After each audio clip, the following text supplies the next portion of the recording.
taking action for you this morning on TV 20 Detroit starts right now. PULSEBEAT. We're at the beautiful Detroit Institute of Arts, one of the most magnificent museums in these United States. And this is the episode that we embrace with our heart, soul, and intellect, the importance of hope. And there's no organization more dynamic that symbolizes why hope is something that we can never devalue. The Girl Scouts of Southeastern Michigan have done something history-making that without hope, we'll never have a future. Brenda Naomi Rosenberg, the Jewish liaison to the Religious Relationship Committee of Girl Scouts, Southeast Michigan. So today we have the wonderful opportunity to bring Girl Scouts from all parts of Southeast Michigan to the Detroit Institute of Arts to see beauty in our differences, to see the art from numerous religions, and for them to get a chance to be creative themselves and to see what they can do. And the ninth law of Girl Scouts is to make the world a better place. And this is ingrained in every single Girl Scout that's coming here today. My name is Julie Whitney Dawson. I have been a Girl Scout for 82 years, and my involvement is primarily at the international level. We're working globally to reduce hate and to change it into harmony and peace. Okay, thank you. Vanessa Harris. I'm a part of the Religious Relationship.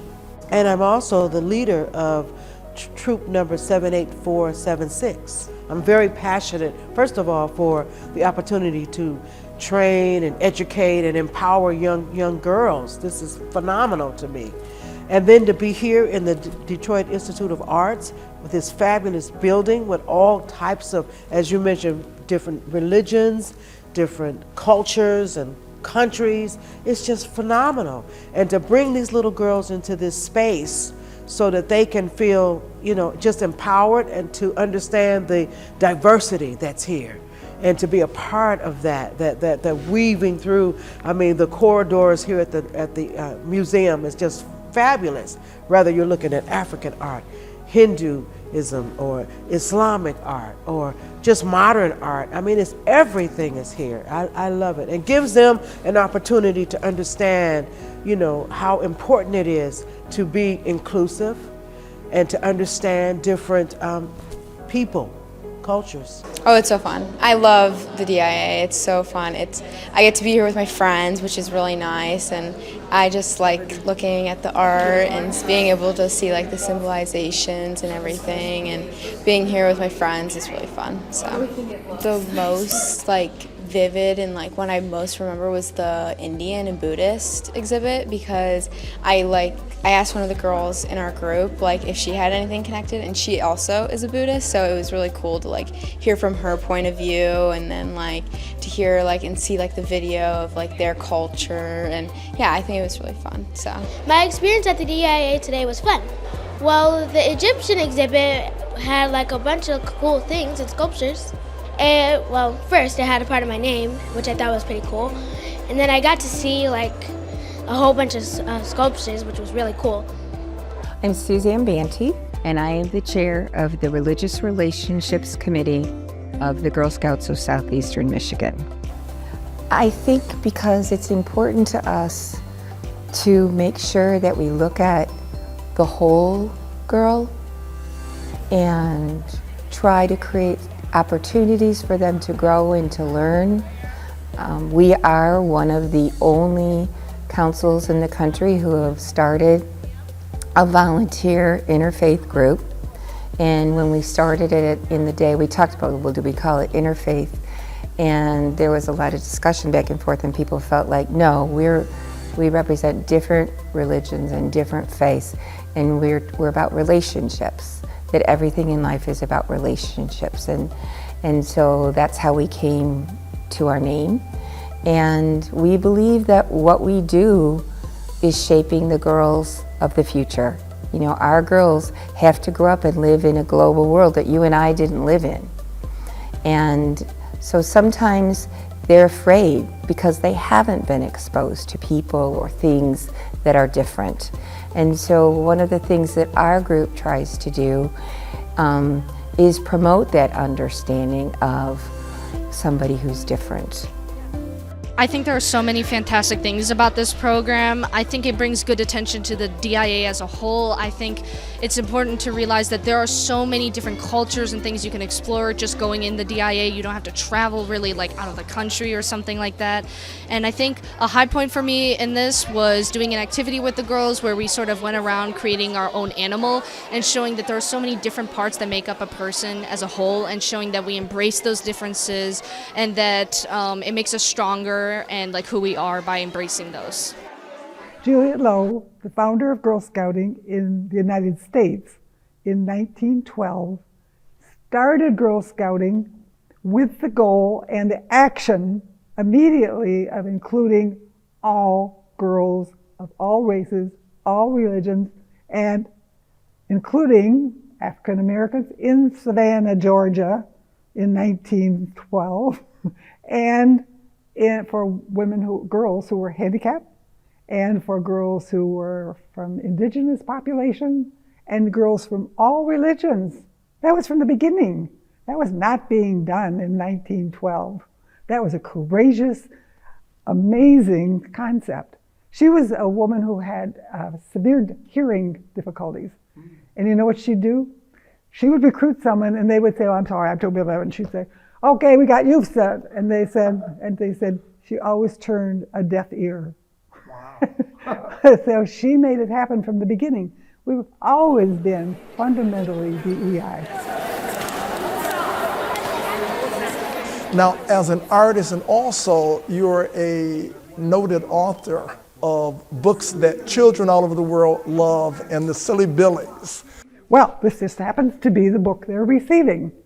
The Silly Billies find stripes and spots.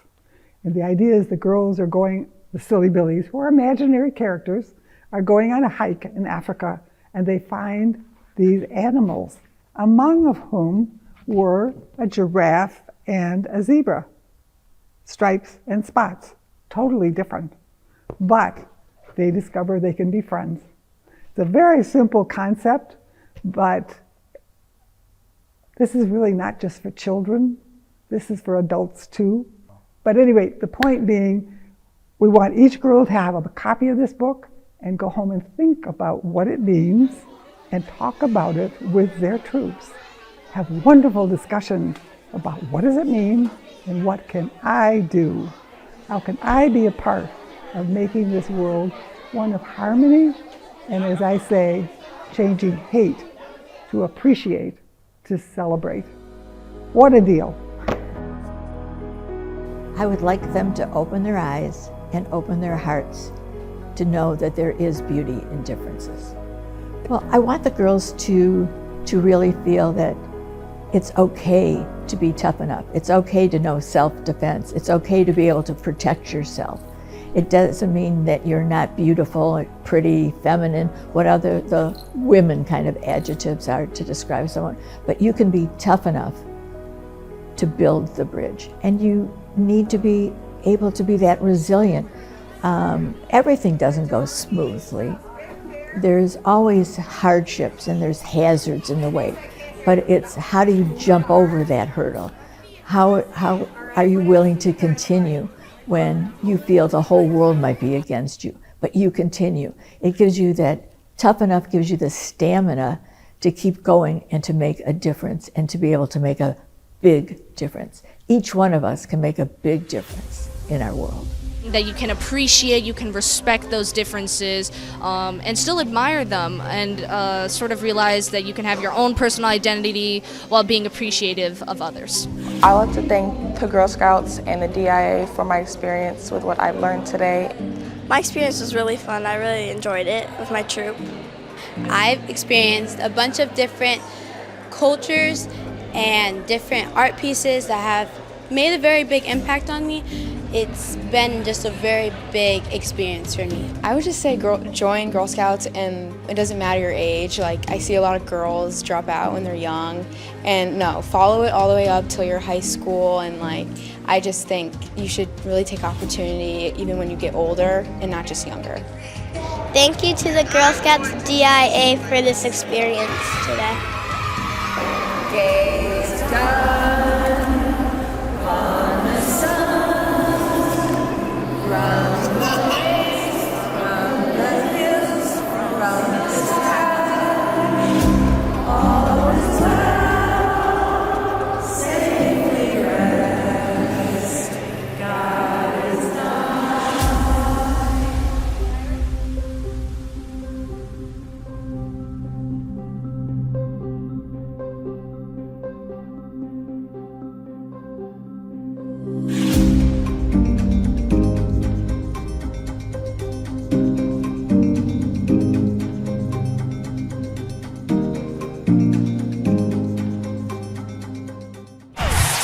PulseBeat.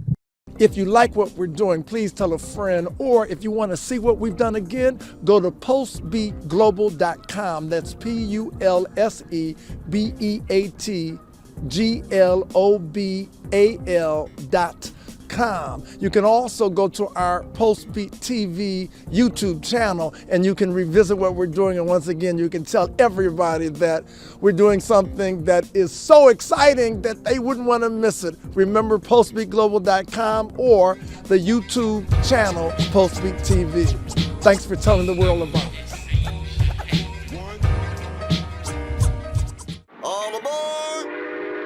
There's a new way to travel, and it's one of the oldest forms of transportation, travel by train. Yes, consider traveling around the United States on Amtrak. Traveling by train is a lot less of a headache than taking a plane, and you'd be surprised how many places you can go on an Amtrak, and there's no passports or IDs needed. Find out how to get where you're going as soon as tomorrow by train. Call the Amtrak Travel Hotline right now. We'll book your trip and email your tickets within minutes. Skip the drive to the airport and skip the lines. Call right now to book your Amtrak reservations. We service most of the United States. Do something new. Travel by Amtrak today.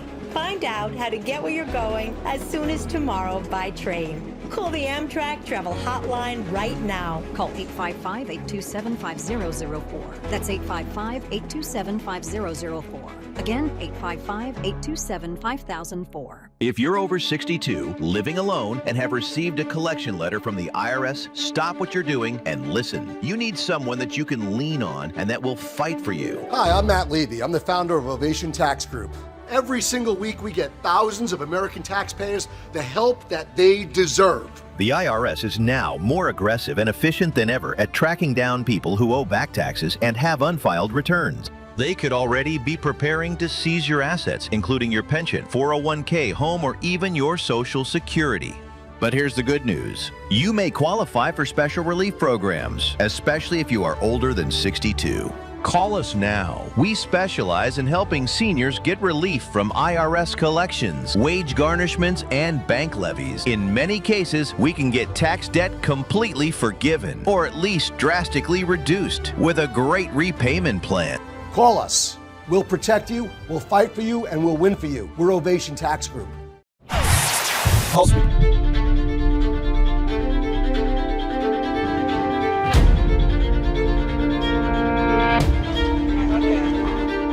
Now, bowling is interesting because when we think of Detroit, we think of course, Motown music.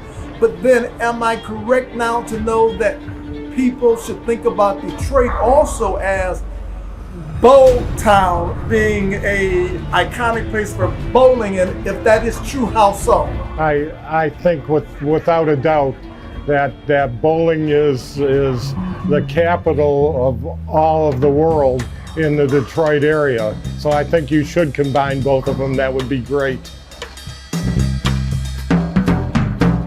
So everybody gathers together at the infamous Thunder Bowl, which is an iconic bowling alley in Allen Park, Michigan, to be inside and meet and greet and enjoy the great game of bowling. And it's just caught on like wildfire in the city of Detroit and the surrounding areas. There's a great female bowler, and I used to bowl at Oak Park Lanes with her, and she practiced and practiced and practiced. Her name, I want to give her some props too. Her name's Cheryl Daniels. Great female bowler. And we were at Oak Park Lanes, I mean, from morning to night, just bowling and bowling and bowling. And I was lucky because I knew the owner and he let me bowl for free. So I kept doing it, and I was in business with my dad.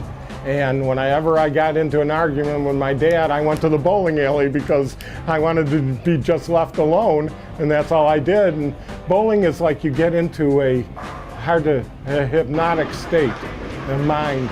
And when you can do that, you block everything out, and you just repeat what you do over and over and over again. And the more you see these guys out there, they repeat every shot. And when they do that, that's when you bowl your best. In the world of bowling, certainly Detroit has a pedigree that is world class. So let the people know just a point or two why Detroit really could be considered not only Motown, but bowling town. Detroit has the most bowlers in the United States, if not in the world. I mean, it is the bowling capital of the world. For me to go in Detroit Bowling Hall of Fame a few years ago was the biggest honor of my bowling career. I always wanted to go in Detroit Bowling Hall of Fame. To me, outside the USBC Hall of Fame or the PBA Hall of Fame, Detroit Hall of Famers are the echelon in the world. The Detroit bowlers in the Hall of Fame have made their mark on the PBA, the USBC. I mean, bowlers like Bob Goyke, Lodge Lane's team, Lou Anceris sponsored a lot of bowlers that have gone on to be PBA champions. Harry Sullins, Andrew Anderson, and other local boys that have gone on. I mean, if you make it in Detroit bowling, you can make it elsewhere. I mean, and that's where I started. And if it wasn't for the Dan Ottman organizations and the tournaments in Detroit, and getting my feet wet or get my head banged in by some of the best, I mean, that's how I kept getting better. Actually, 1898, a guy came to Detroit, Robert Menninger Jr., came to Detroit from the East Coast because he wanted to bowl in the hotbed city of bowling, which was here, not New York. New York started bowling.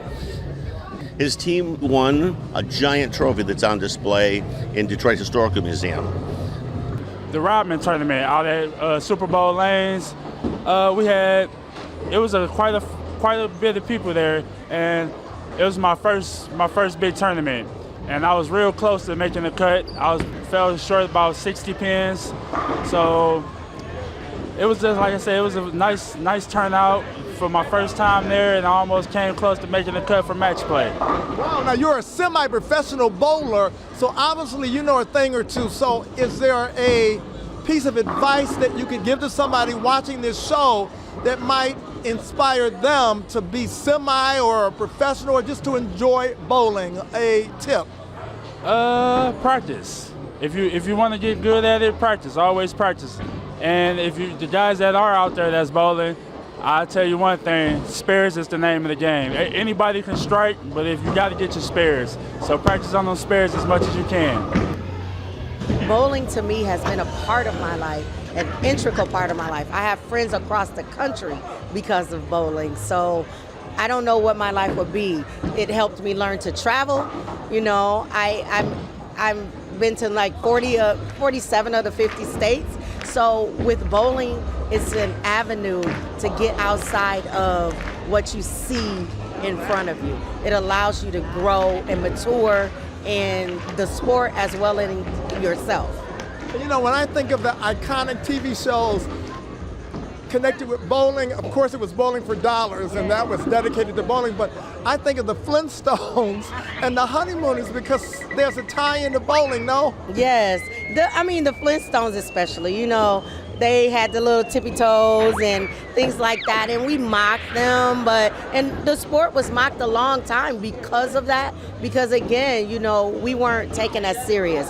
We weren't looked at as a real sport, but we work hard, we practice, we work out somewhat, not me a lot, but people do work out, and you have to stay mentally and physically fit. So the Honeymooners, that was a little before me, so I'm not really in tune to that, but I did watch the Flintstones. Oh, I'll be buying that. Tonight is the night. We take that Bayonne team, we'll be the bowling champ of the whole Raccoon Lodge. Don't worry, pal, we'll win. Paul, this is exciting, and you know more about the climate than anybody, so the climate of bowling in the city of Detroit would be what? Well, we are officially the bowling capital of the world, and so this town is bowling crazy. This place is packed every day, all week long when these tournaments come to town. And this isn't just any other tournament. This is one of the majors on the professional bowling tour. Just like in golf, you know, they have the Masters, the US Open, etc. Well, this is the Masters. This is the USBC Masters. This is one of the majors on the professional bowlers tour. And this place is absolutely electric, and this place is packed. Now, the theories on why Detroit is Motown, and I'm calling this Bowtown in terms of bowling. I'm going to give it a new name, but what makes Detroit really distinctive as a city that now can claim being the bowling capital? Is it the air, the water? What makes Detroit so dynamic? Well, in the bowling field, we have what's called sanctioning or registration. So in other words, people that are sanctioned as bowlers, you pay your sanction fee and you're sanctioned as an official league bowler, they count those numbers. And there is no metropolitan area in the world that has more sanctioned bowlers than the Detroit area. And then you also look at the rich history of bowling in this town. You go back to the 1950s and 40s, the Stroh Brewery, big bowling teams, and then we were the big rivals with the St. Louis bowling teams. And so this has a very rich history, as well as just sheer numbers of more people that are sanctioned bowlers in this town than any other place in the world. And the biggest change that you have seen in bowling in the age of AI as compared to bowling, and I know you're still a young guy, but you've been around long enough to see some. What are some of the changes that you think are the most dynamic since you saw bowling from day one to what is going on right now? Well, you have to look at the equipment. And back in the day, back in like the 50s and the 60s, bowlers were using basically hard rubber balls. The Black Beauty was the name of one of the balls. It was the most popular one used. And then they introduced plastic balls. And then they started getting into other materials like urethane and reactive resin, and also changing the core, the weight block in the center of the bowling ball. Bowlers today are able to bowl with more power and more hook on the ball than you could even possibly imagine 60 years ago. And so the equipment is the biggest thing. And the second thing I think is analytics. Bowlers are looking at everything. It's just like golfers when you do when you go to the driving range and you use the TrackMan and you're looking at all the analytics on the shots you're hitting at the driving range. It's the same thing with these guys. They're looking at spin, they're looking at flare, which is how much the ball is breaking and things like that. They are using technology to try and determine what is that best angle into that pocket to get a strike. And so between the equipment and the analytics, this sport has just jumped by leaps and bounds in terms of averages and ability over the past 60 years. Unlike golf, where if you hit a bad shot, you lose your golf ball and say goodbye to a $3 golf ball. In bowling, if you throw a bad shot, you get the ball right back. So it's actually a very affordable sport to play. It's a very fun sport. People do it well into their 80s and 90s. I mean, I've seen people in their 90s bowling really good scores. So it's a sport you can do. But the two things here in Michigan that have really helped the sport, one, bowling is now a sanctioned high school varsity sport. So kids can compete in bowling on the high school level, which is very exciting, and some of those kids actually get college scholarships for bowling. So that's number one. And number two, about, I forget, it was 10, 15 years ago, the state of Michigan passed a law banning smoking in interior, public buildings. And that meant bowling alleys too. So bowling is now what we can call a truly wholesome sport. Bowling alleys used to be giant ashtrays, but now there's no smoking in bowling alleys, and so it's a very healthy sport. It's a fun sport. It's great recreation, great exercise. I think this sport is something that anybody can do, and I just think it's here to stay, and the future is very bright. I'm expecting on camera. Steve, how is that going to be any different than normal? Very true. Every time we come to Thunder Bowl, the crowds are amazing, super into it. The atmosphere is electric, and when you're a part of the show and actually in the finals, it's a whole different feeling, and it's absolutely wild, a lot of fun.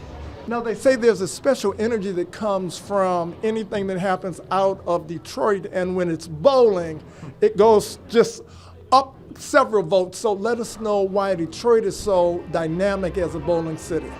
Yeah, I mean, there's been a lot of history in the sport of bowling here in Detroit, and I mean, as you can tell with Strobel Arena and what's been built here, it's truly remarkable. And every time we've come to bowl here, like Marshall said, it's, you know, it just brings an extra level from the crowd. People love bowling in this city, especially in the Midwest overall. But it's a little extra feeling. We come here, big center, we got a big arena to compete in, and when you're a part of the finals, it's an electric field. Let's go, bud!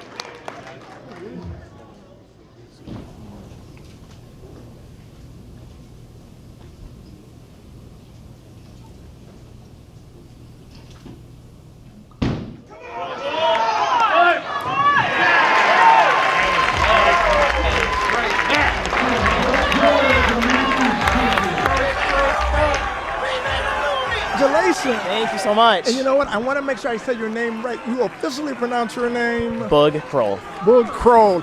And there's something about M. You're from Missouri, and this is Michigan. Yeah. So let us know about this win happening in the city of Detroit. We call it the bowling capital, Detroit. Yeah, this arena has so much history in it. We went downstairs and saw the original 2 lanes, and it's just crazy how much history is in this facility. And I finally bowled well enough to get myself to TV and eventually win this tournament. Wow, and when we talk about bowling as a sport that's beloved by, it's cross-generational, it's cross-cultural, what's a secret you can pass on to someone watching that might improve their bowling game? So I don't really have a secret, but anyone can do this. You don't have to be tall, you don't have to be fast. I'm 5'3", and I just bowl for a living. Like, anyone can do this sport if you have a local alley. I went to college doing this. I earned money through tournaments when I was a youth. Anyone can do this, and it's just an incredible game that we all can play. Now, you've got a technique, the double-handed, in the most positive way.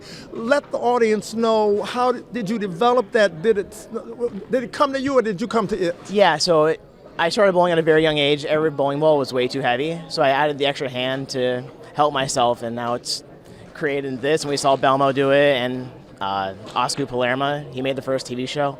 And I just stuck with it, and now we're a major telecast champion. You are now the USBC Masters champion. So let us know what you're feeling in this moment that you can let the world know now as the champion, the Masters champion that happened in Detroit, Michigan.